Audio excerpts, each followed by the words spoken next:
Tengo buen sonido, ¿ustedes me escuchan bien? Excelente audio. Bueno, Sí, se escucha bien.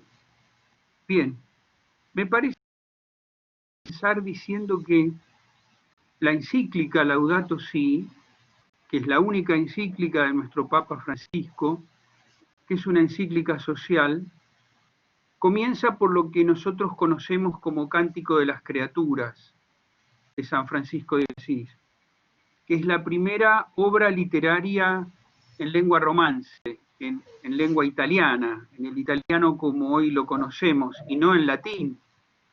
San Francisco escribía para el pueblo, para la lengua que entendía el pueblo. Por eso es la primera obra en romance. Y en realidad, si bien nosotros lo llamamos Cántico de las Criaturas, es un cántico a Dios. Es un cántico a Dios, al hombre, a la naturaleza, es un cántico al espíritu. Por eso claramente comienza: Altísimo, omnipotente, buen Señor, tuyas son la gloria, el honor y toda bendición. Ningún hombre es digno de pronunciar tu nombre. Esa es la alabanza a Dios y al nombre de Dios. Y luego va recorriendo las criaturas en esta bellísima obra: el hermano Sol, la hermana Luna, las estrellas, el hermano Viento, la hermana Agua, el hermano Fuego, nuestra querida hermana Madre Tierra. Y luego también tiene una alabanza para el hombre que perdona, para los hombres que perdonan, para los hombres que sufren, para la hermana muerte corporal. Francisco es el gran hermano de todos. Y en realidad, ¿por qué el Papa quiere de entrada nomás darle el nombre a esta encíclica con este cántico maravilloso? Porque en realidad el cántico es un ejemplo de lo que es la relación armónica del hombre con el todo, del hombre con el cosmos. Es la relación sinfónica, digamos, del hombre con Dios, el hombre con la naturaleza, el hombre consigo mismo, el hombre con el prójimo. ¿Y por qué Francisco de Asís ha logrado esta perfección de unidad?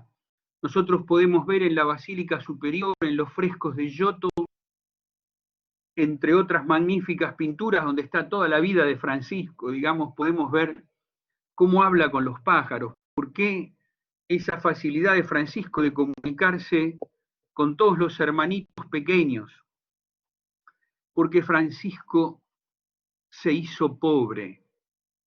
Desde su pobreza, desde el abandono de todos los bienes de la tierra, desde que se convierte en aquel que después de besar al leproso decide, su padre, un rico comerciante, dejar todo y dedicarse a la limosna, a pedir limosna y a vivir de la limosna. Desde que Francisco toma esta decisión lo gana una enorme libertad. Desde esa libertad que da la pobreza, Francisco puede convertirse en una especie de paradigma del equilibrio del hombre con la creación. Me gustaría, después de esta pequeña introducción sobre el cántico, recordar los primeros párrafos de nuestra encíclica. Alabado seas mi Señor, cantaba San Francisco de Asís. En ese hermoso cántico nos recordaba que nuestra casa común es también como una hermana con la cual compartimos la existencia y como una madre bella que nos acoge en sus brazos. Esta hermana clama por el daño que le provocamos a causa del uso irresponsable y del abuso de los bienes que Dios ha puesto en ella. Hemos crecido pensando que éramos propietarios y dominadores autorizados a expoliarla. La violencia que hay en el corazón humano, herido por el pecado, también se manifiesta en los síntomas de enfermedad que advertimos en el suelo, en el agua, en el aire y en los seres vivientes. Por eso, entre los pobres más abandonados y maltratados está nuestra oprimida y devastada tierra, que gime y sufre dolores de parto. Olvidamos que nosotros mismos somos tierra. Nuestro propio cuerpo está constituido por los elementos del planeta. Su aire es el que nos da aliento y el agua es el que nos vivifica y restaura. Somos agua, somos tierra. El Papa comienza destacando la profunda raíz humana de la crisis ecológica. La crisis está en el corazón del hombre mismo. Se ha acentuado en el último tiempo en nuestra cultura una acentuación tremenda del subjetivismo, del individualismo, que ha separado al hombre de esta armonía largamente. Es verdad que el descubrimiento del sujeto ha traído grandes bienes. La ciencia y la técnica, por supuesto que correctamente usadas, son elementos realmente buenísimos. Sin embargo, el mal uso de estos elementos genera esta especie de separación del hombre del resto. El hombre que se coloca como por encima de todo, entonces, frente a la naturaleza, vemos que ésta se ha convertido en un marco de la vida humana, en un objeto de dominio, del cual se puede extraer y succionar todo lo que el hombre desea. No importa que la tierra se canse a través del enorme perjuicio que crean los agrotóxicos. Yo escuchaba cuando era chico en Mercedes, iba a mis pagos de Mercedes, escuchaba a la gente del campo decir, la tierra se cansa. Hoy podemos decir que la tierra está cansada. No importa que el agua se contamine a través de un extractivismo sin límites, sin protocolos, buscando petróleo, gas, hierro, oro, infectando continuamente al agua. No importa que suban las emisiones de gas, provocando el efecto invernadero con graves consecuencias para el cambio climático. No importa la pérdida de la biodiversidad a través del exterminio de las especies que ayudan al equilibrio ecológico. No importa la desertificación por la tala indiscriminada de árboles. El hombre se ha constituido en dominador, abandonando la condición de administrador, de guardián de los bienes de la tierra y de su equilibrio, porque filosóficamente, al creerse superior, apoyado en la falsa seguridad del paradigma tecnológico, tecnocrático, cree que puede dominarlo todo y controlarlo todo. En realidad, el hombre es creado para dominar la creación. El hombre es dominus, es señor de la creación. Pero el hombre es señor de la creación como Dios, ya que él ha sido creado a su imagen y semejanza. Entonces es el dominio respetuoso por todos los seres. El hombre está llamado también a cuidar, a proteger, a administrar la hermana madre tierra. En realidad vivimos una cultura profundamente abusadora. Y no estoy hablando solo del abuso sexual. Es un gran bien que haya crecido en la humanidad, sobre todo en los jóvenes, el nunca más para los temas de abuso sexual. Sin embargo, cuando hablo de abuso también incluyo el abuso de conciencia, el abuso de poder y el abuso del maltrato de la naturaleza, el abuso del consumismo que crea entre nosotros relaciones de enorme desigualdad y de enorme inequidad. Si nosotros vamos a la Sagrada Escritura, como hace el capítulo 2 de Laudato Si, nosotros nos encontramos con que ante la pregunta que podemos hacernos, ¿de dónde surge la violencia en el ser humano? ¿En dónde radica en el fondo esto de creerse dominador? ¿Dónde está? ¿De dónde surge esa ansia de dominio? Entonces, claramente, el Papa, cuando se refiere continuamente a esto, nos habla de la violencia y recuerda el relato de Caín y Abel del capítulo 4 del libro del Génesis. En realidad, el texto más citado cuando recuerda esto que para nosotros es el relato causal de toda guerra. Caín no puede entender que al hermano le vaya bien y no puede entender que Dios lo puede querer a él igual que al hermano. Tiene que sentirse por arriba y se siente fuera. Las palabras de Dios a Caín son: la sangre de tu hermano clama a mí desde la tierra.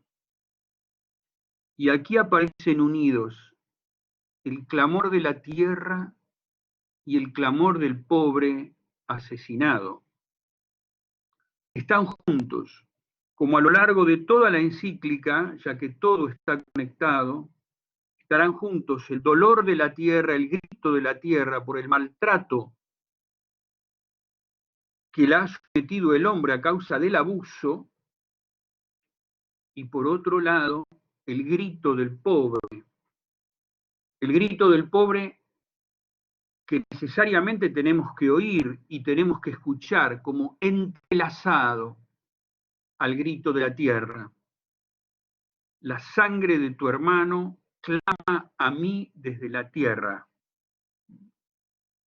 La tierra está unida a este grito, junto con el grito de la injusticia, que es la sangre que está clamando justicia, o sea, el clamor de justicia. Por eso no es buena una lectura verde de esta encíclica. Y por eso, si bien respetamos todas las posturas, tenemos que remarcar que esta es una encíclica social, que es una encíclica donde se pone en juego el tema del trabajo y el futuro del trabajo. Es una encíclica donde aparece el tema de la pobreza, el pobre que debe estar en el medio del camino de la iglesia, el tema de la inclusión social. Este tema está estrechamente unido al tema de la degradación de la tierra. Como después les contaré, apareció claramente en el Sínodo de la Amazonia. Para la Biblia, la tierra no puede venderse definitivamente. En el libro del Levítico, capítulo 25, versículo 23, dice: la tierra es mía, y ustedes son forasteros y huéspedes en mi tierra. Somos invitados a la tierra.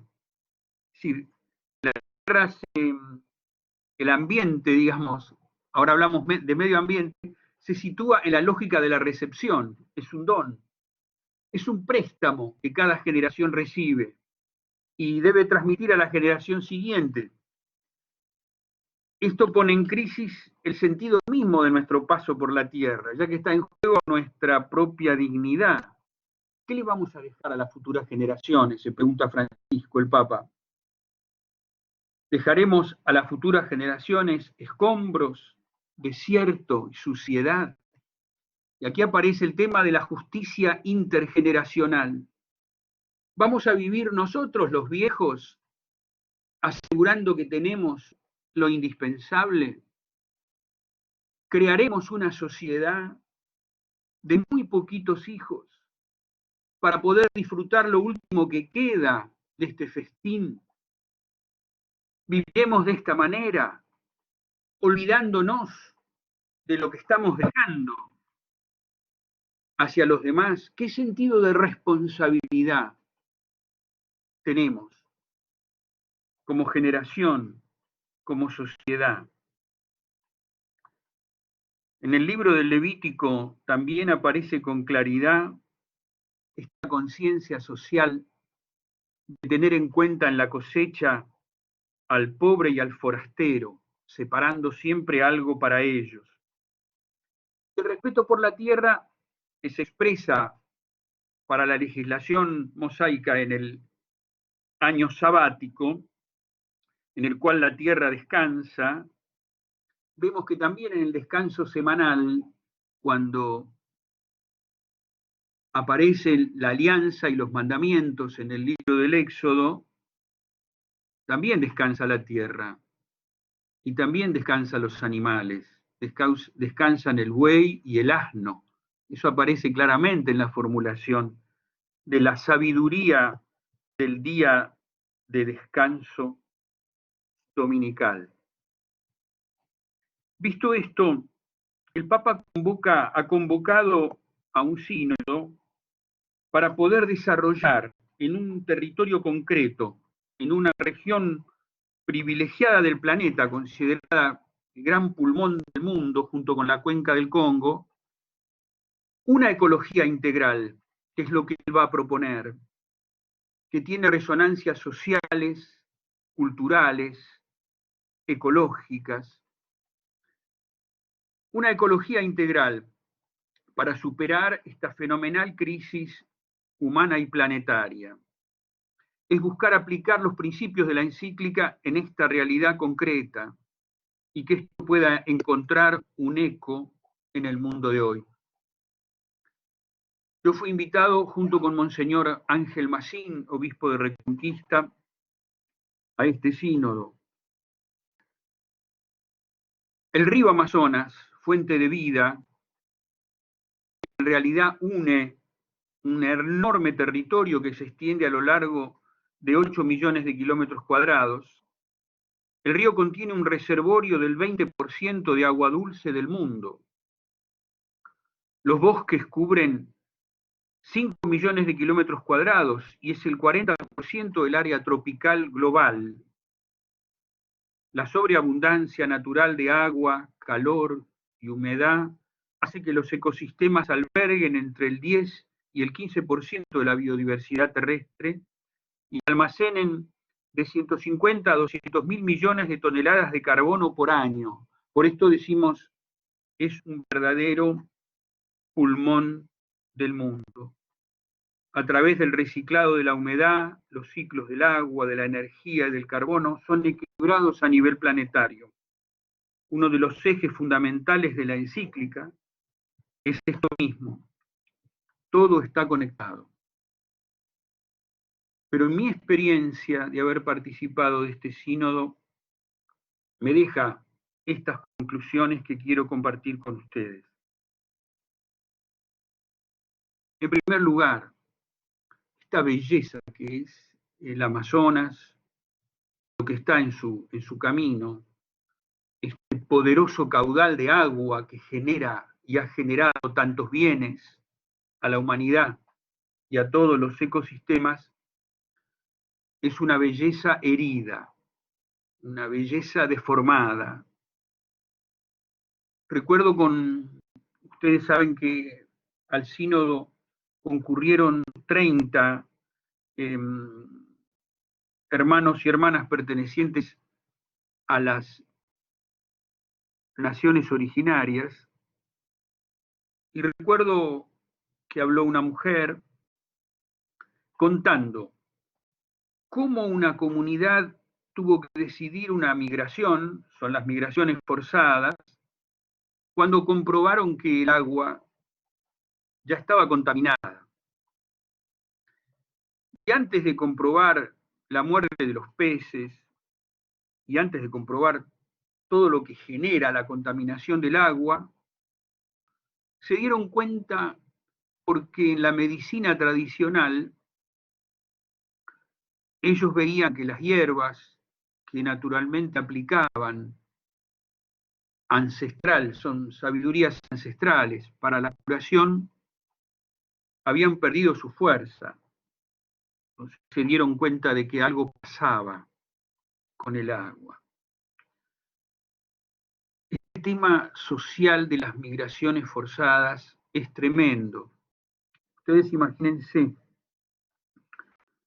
comunidades que han vivido miles de años de una manera, en una relación estrecha con la naturaleza, buscando un equilibrio con su sabiduría propia, particular, todo el tema del buen vivir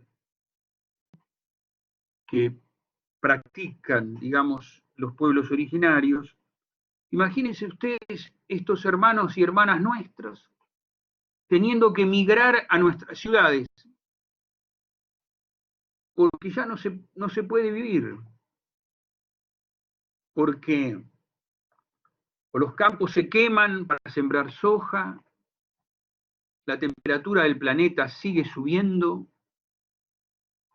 los congresos se siguen realizando, mucho más allá de que la sensatez de los científicos que también estuvieron en el sínodo, con un amplio respaldo a Laudato Si, yo diría, más allá de la palabra sensata de los científicos, cada congreso que se realiza dice una cantidad de cosas, formula una cantidad de compromisos, pero no los cumple.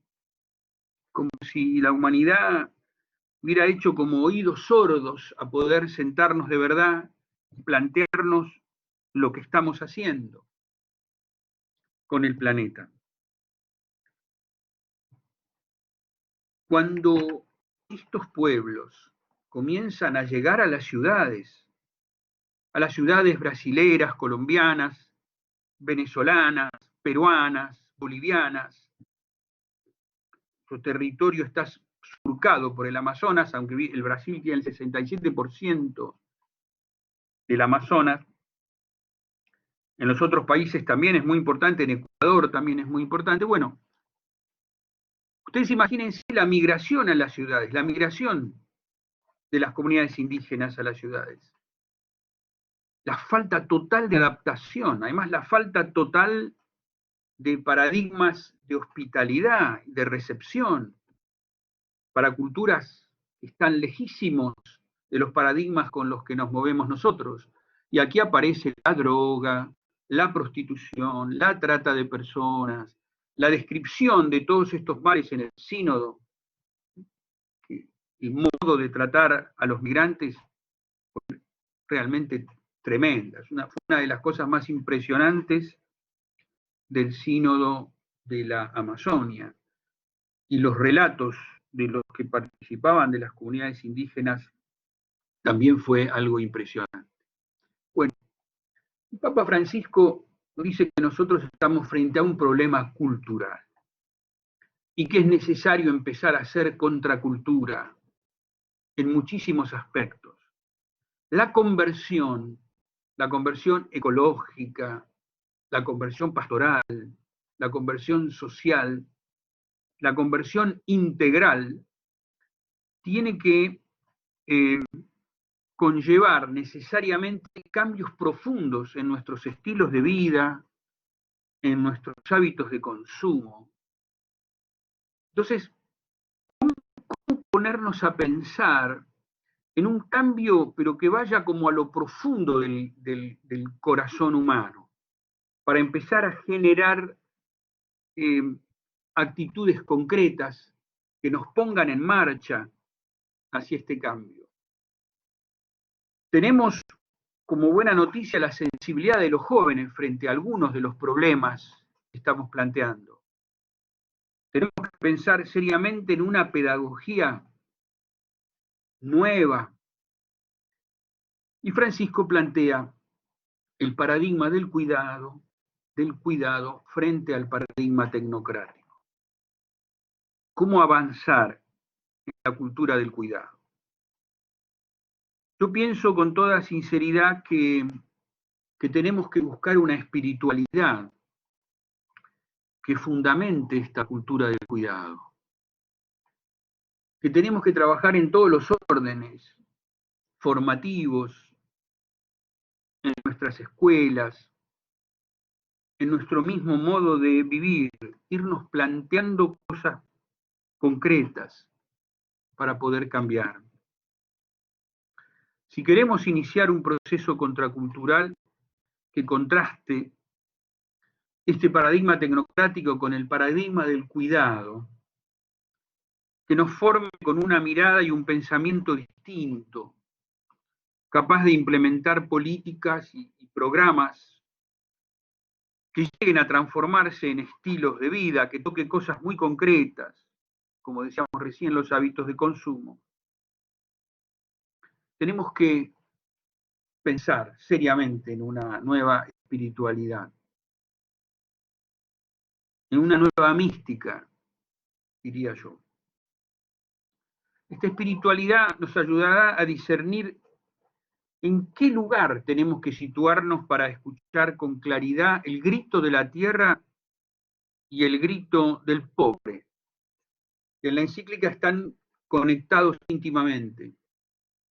Pero necesariamente, para vivir esta espiritualidad, tenemos que escuchar ese grito. Tenemos que sensibilizarnos a ese grito. Sinceramente, los medios de comunicación en muchos casos tienden a impedir la percepción de ese grito y también a que nuestra sensibilidad se impregne adecuadamente de la realidad. Vivimos una civilización de la imagen que nos tiene acostumbrados a vivir mirando una pantalla. Y si bien esto es bueno, porque nos permite comunicarnos, por ejemplo, en esta pandemia, ¿qué hubiéramos hecho sin estos modos de comunicación? Sin embargo, esto es una espada de doble filo, porque en realidad nos induce a ver la realidad como si la realidad fuera un espectáculo, que sucede fuera de nosotros. Y entonces nosotros podemos entrar y salir libremente de ese espectáculo, pero sin intervenir en él. Entonces yo detrás de la pantalla veo crisis grandes, tomas de tierras, problemas sociales enormes, pero los veo fuera de mí. Y de alguna manera los vivo fuera de mí. Entonces es muy importante ver cómo nuestra cultura de la imagen de alguna manera también impide la escucha clara del grito del pobre y del grito de la tierra. Porque también nosotros nos armamos escudos fuertemente negadores de ciertas realidades. Entonces es necesario reconectarse con la realidad buscando una nueva armonía relacional con Dios, con el hermano, con nosotros mismos, con la naturaleza. El tema de la relación es fundamental. Cuando Dios crea al hombre a su imagen, lo crea Dios Trinidad, hagamos al hombre. Dios Trinidad es relación, es amor, es salida continua de sí mismo. Nuestro Dios es un dinamismo continuo de amor, está saliendo de sí continuamente. Y crea al hombre para conversar con él la existencia, como si Dios tuviera un balcón y nos hubiera invitado a nosotros a mirar la bondad de la naturaleza. Dios es relación, y nosotros también somos relación, aunque culturalmente estemos aislados. Digo, estamos aislados porque las relaciones nuestras se han desdibujado, se han enfermado nuestras relaciones. Entonces, el individualismo hace que cada uno se haya recostado con su imagen, con su visión del mundo, con su trabajar solo para sí mismo. Entonces, claro, es bueno lo de Benedicto que nos recuerda que la fe nos libera del aislamiento, ¿no? Y la fe nos da una familia, la fe nos permite la vida en comunidad, nos ilumina la vida en comunidad y la vida en relación. Tenemos que combatir mucho este aislamiento y buscar formas que nos saquen de este aislamiento. Las relaciones se han vuelto, el hombre tiende a separarse del otro. a saber cada vez menos del otro. Lo vemos en un departamento, por ejemplo. Son relaciones diabólicas. Diabólicas, el demonio separa, divide. Son relaciones separatistas, digamos, para poner un nombre, no simbólicas. Lo simbólico, que es lo opuesto de lo diabólico, es una relación de comunión, de unidad. Decíamos que era necesario reconectarnos, volver a relacionarnos. El paradigma del cuidado genera en nosotros actitudes responsables frente a los seres y a las cosas. Decía Víctor Frankl que Occidente había construido una estatua de la libertad y había adorado la libertad, pero no la responsabilidad, que es la contracara de la libertad. Hace falta una estatua de la responsabilidad, decía Frank. Tiene mucho de irresponsable, mucho de irresponsable. Si nosotros supiéramos la cantidad de basura que se tira en nuestro mundo, occidental principalmente, nos quedaríamos pasmados. Nuestra primera experiencia del cuidado está vinculada al nacimiento. Nosotros no recordamos el momento de nacer, pero sin duda alguna lo tenemos grabado en el fondo del alma.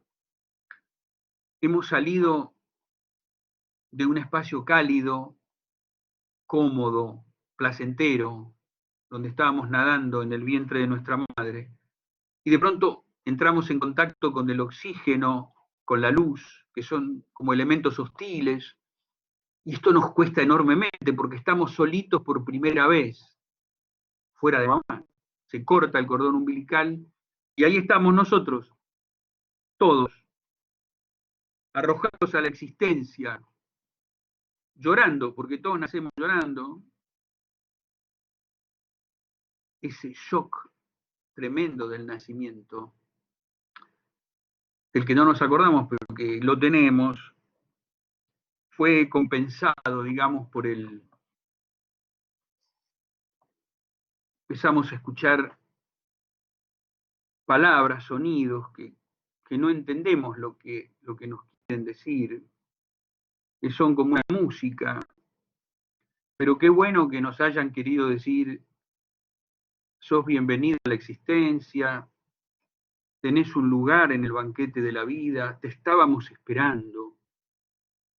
Qué tremendo que es no escuchar este mensaje cuando uno ancla en la existencia, totalmente indefenso, pesando 3 kilos, 4 kilos, absolutamente insuficientes.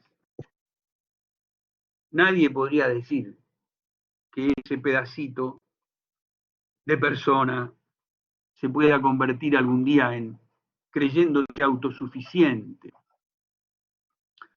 Bueno, la madre nos lleva al pecho, nos da de comer, dejamos de llorar, nos calmamos.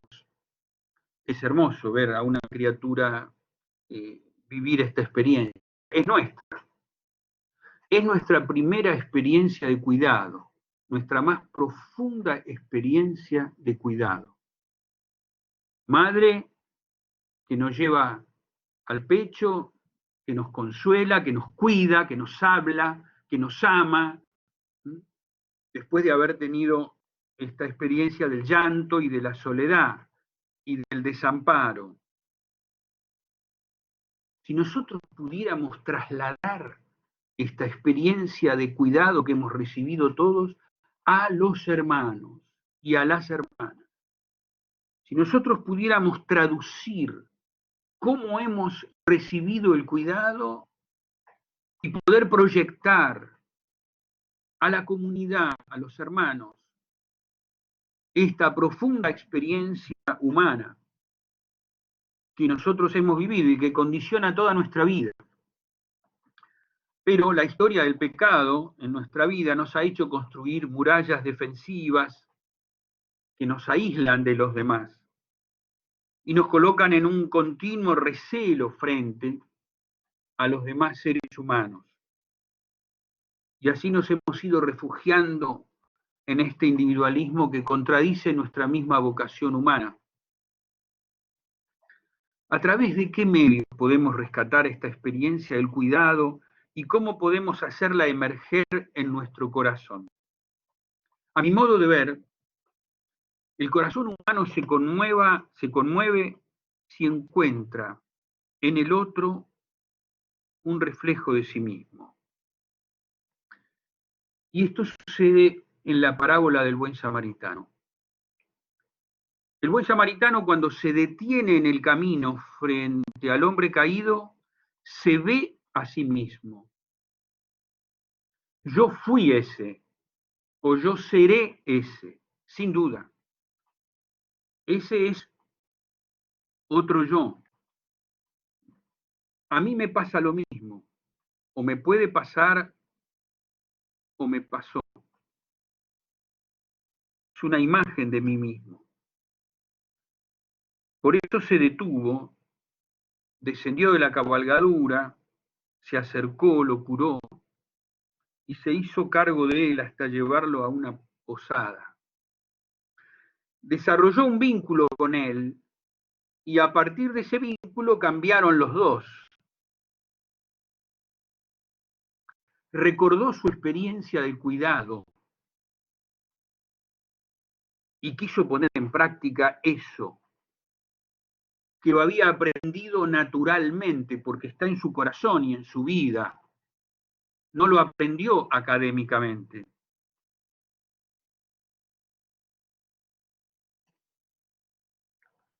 Vio reflejado en el hermano caído su propio límite y su propia pobreza, ya que cada uno de nosotros tiene su propia pobreza. Esto le permitió establecer una relación con él de sujeto a sujeto, no como alguien que lo ve en una pantalla o que lo mira como el objeto de una encuesta o como un caso que prueba una teoría que justifica un aprendizaje, sino que lo vio como otro sí mismo, lo que le permitió ejercitar un modo de ser humano esencial, el modo de Jesús. Es fundamental para desarrollar una espiritualidad profunda que nos lleve a la conversión ecológica, social, cultural, el contacto personal con los hermanos, y especialmente con los hermanos en situación de pobreza y en situación de pobreza extrema, los hermanos que sufren el descarte, que sin duda, como dice Evangelii Gaudium, en el número 198, ellos tienen mucho que enseñarnos, ya que además de participar del sensu fidei, del sentido de la fe, en sus propios dolores conocen a Cristo sufriente. Es necesario que todos nos dejemos evangelizar por ellos.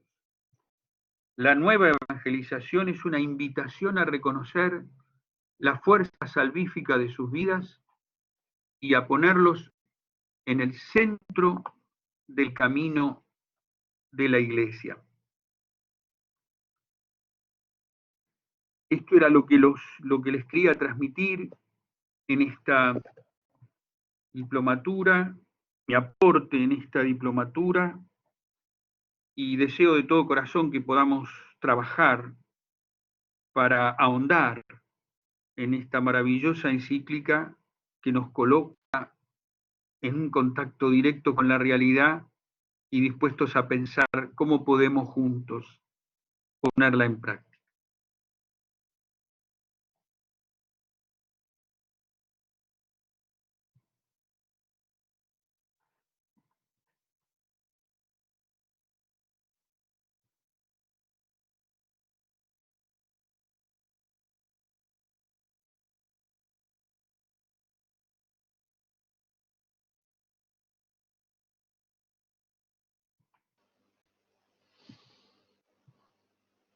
Bueno, estamos en audio, profesor Carreras.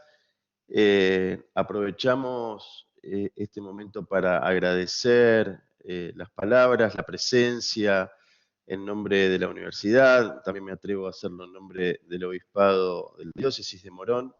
Gracias, Monseñor Ojea, la verdad que ha sido un honor compartir esta segunda diplomatura que la universidad organiza, una diplomatura que ha tenido también un reconocimiento por parte del Poliedro el año pasado, el Poliedro por la Paz. Este año hemos ampliado la oferta académica y hemos invitado docentes de la Patria Grande.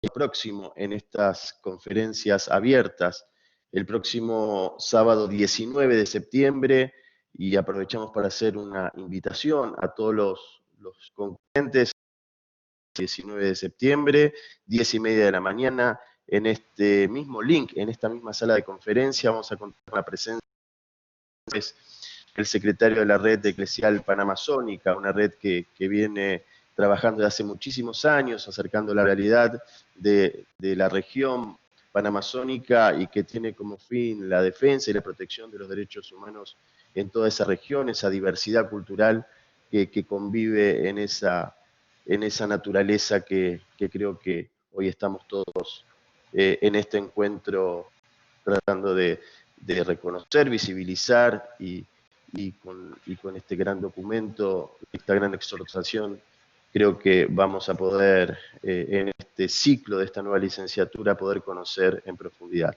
Invitar a todos los alumnos que están anotados para que ya el próximo martes a las 17 horas podamos tener la primer clase y, como dije hace un rato, todos aquellos que quieran participar de estas conferencias abiertas de los sábados van a poder hacerlo en este mismo link y, como les dije, el próximo 19 de septiembre con la presencia de Mauricio López. Agradecer, Monseñor Ojea, es un honor por parte de la Universidad de Morón, de su rector que está presente hoy en la sala, del Consejo Directivo de la Universidad y de todo el equipo que junto con la Diócesis de Morón organizamos ya en este segundo ciclo la diplomatura en Laudato Si. Aldo, si querés probar nuevamente el micrófono, a ver si se te escucha. Gracias. Sí, si se escucha ahora. ¿Se escucha ahora? Sí, profe, sí, profe. Perfecto. No sé si se escucha. ¿Se escucha? Sí. Yo lo que quería mucho, Monseñor Ojea, al trabajo que viene realizando, a este trabajo Morón, y decirle que nos ayudó a transitar el camino en esta charla, a reconocer, como dice el Papa Francisco, el olor a oveja. Ojalá esto sirva para que reconozcamos el olor a oveja en todos nuestros hermanos. Muchas gracias, Monseñor, muchas gracias, Pablo, muchas gracias, Monseñor Vázquez y rector de la universidad. Un abrazo a todos, muchas gracias. Gracias a todos por participar. Hasta el sábado 19 de septiembre. Y a los alumnos, el martes nos estamos viendo en el curso.